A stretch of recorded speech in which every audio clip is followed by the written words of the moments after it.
मनसे अध्यक्ष राज ठाकरे यांचा उत्तर प्रदेशचा दौरा जरी रद्द झालेला असला तरी अजूनही आरोप मात्र चालू आहेत मनसेकडून आणि त्या संदर्भात बोलण्यासाठी माझ्यासोबत भाजपचे खासदार बृजभूषण सिंह आहेत।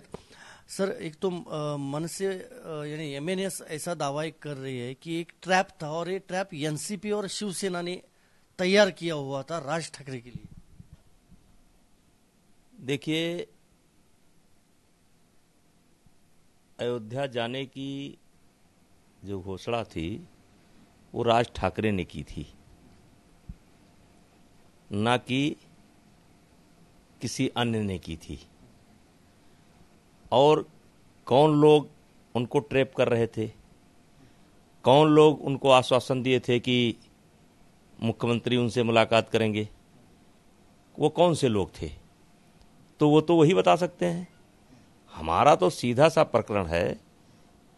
मैंने कहा था कि अगर आप अयोध्या आना चाहते हैं आइए, लेकिन उत्तर भारतीयों से आप माफ़ी मांगिए। मैं कम शब्दों में बोलना चाहता हूँ, उत्तर भारतीयों से माफ़ी मांगिए, आ जाइए, कोई दिक्कत नहीं है। और उन्होंने अपना दौरा रद्द कर दिया, कोई बात नहीं, वो उनका निर्णय है। राज ठाकरे के लिए यह एक चक्रव्यूह था, वो चक्रव्यूह तोड़ सकते हैं राज ठाकरे, ऐसा भी दावा कर रहे हैं एमएनएस।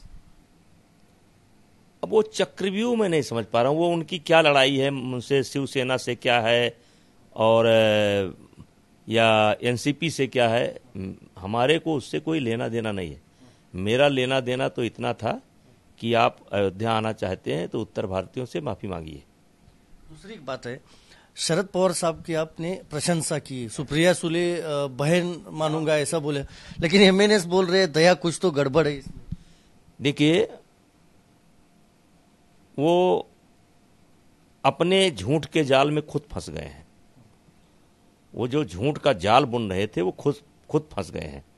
और अगर उन्हें कोई धोखा दिया है तो किसी दूसरे ने नहीं दिया है, उनके लोगों ने उनको दिया है। जिसने उनको आश्वासन दे रखा था कि मैं आपकी मुख्यमंत्री से मुलाकात कराऊंगा, वो व्यक्ति कौन है? क्योंकि हमारे मुख्यमंत्री तो कभी नहीं आश्वासन दिए थे कि हम मिलेंगे, कभी नहीं। योगी जी को, योगी जी ने कोई आश्वासन नहीं दिया था। तो अब कौन उनको अयोध्या ले जाना चाहते थे? वो तो उनके लोग हैं ना।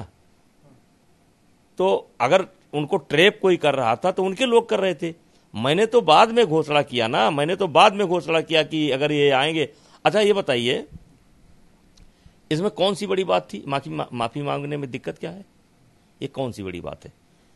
हो सकता है कि जो गलतियां हुई हैं, हो सकता है राज ठाकरे न जानते हो, कार्यकर्ताओं ने किया हो, तो माफी मांगने में क्या जाता है, क्या दिक्कत थी? तो अब वो अगर जाल कहते हैं इसको तो खुद, और अब वो अपनी कमी को छिपाने के लिए चाहे एनसीपी पर डालें चाहे उनसे डालें।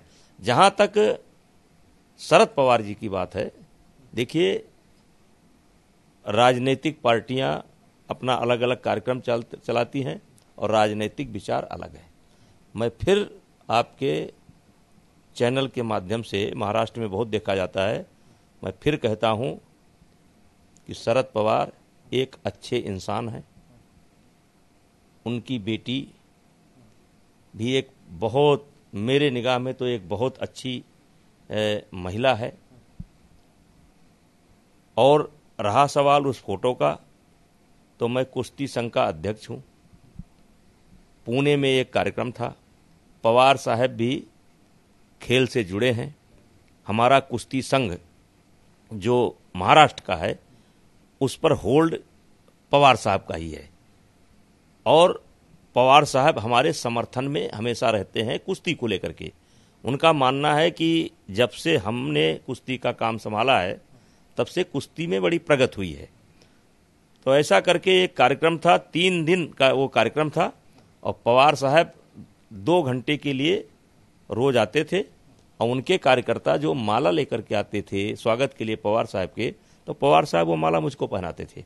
और बहुत सम्मान, तो मेरी नज़र में तो बहुत सम्मान है। दूसरे के लिए पवार साहब हो सकते हैं बहुत खराब हो, मेरी नज़र में तो बहुत अच्छे हैं। आपने एक बात बोली कि राज ठाकरे फंसे हुए हैं, उनके ही लोग हैं, तो आपका निशाना किस पर है? नहीं, मेरा निशाना नहीं है वो। निशाना ये है कि उनका, उनका ही कोई सलाहकार रहा होगा ना, कोई उनका ही सलाहकार रहा होगा जिसने उन्हें राय दिया होगा कि आपको अयोध्या चलना चाहिए। फिर उनका ही सलाहकार रहा होगा जिसने कहा होगा कि मैं आपकी मुख्यमंत्री जी से मुलाकात करा दूंगा। उनका ही सलाहकार कोई रहा होगा जिसने कहा होगा अयोध्या में व्यवस्था करा दूंगा। तो वो तो हमारा आदमी हो नहीं सकता। और ये सारी बीतें जब उस पर चली है तो मैंने अपना स्टैंड लिया, और स्टैंड मेरा आज भी है। हम तो अपने स्टैंड पर कायम हैं। उन्होंने अपना दौरा रद्द कर दिया, हमने अपना दौरा नहीं रद्द किया। एक आखिरी बात मैं आपसे पूछना चाहूंगा कि गुजरात में एक घटना घटी थी रेप की, तब यूपी और बिहार के लोगों को बहुत पिटा था, भगाया था वहां से गुजरात के लोगों ने।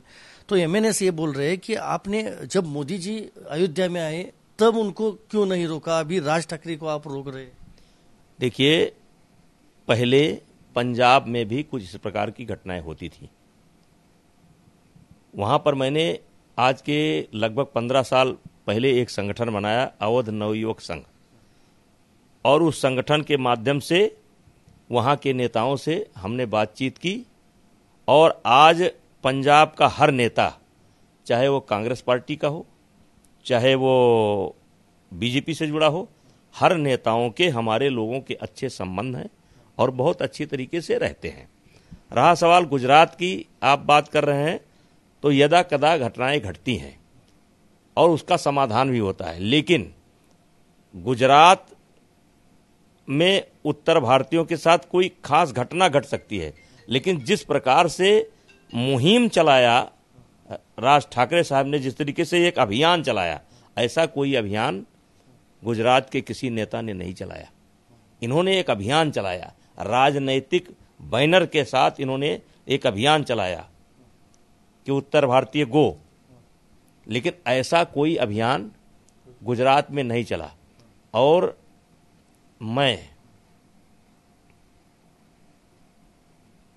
कहीं भी कोई उत्तर भारतीय के नाम पर अगर भेदभाव करता है या करेगा तो मैं उस लड़ाई को लड़ूंगा, उस लड़ाई को लड़ूंगा। धन्यवाद हमसे बात करने के लिए। वीडियो जर्नलिस्ट राकेश कुमार सह मी संदीप राजगोळकर, TV9 मराठी, नवी दिल्ली।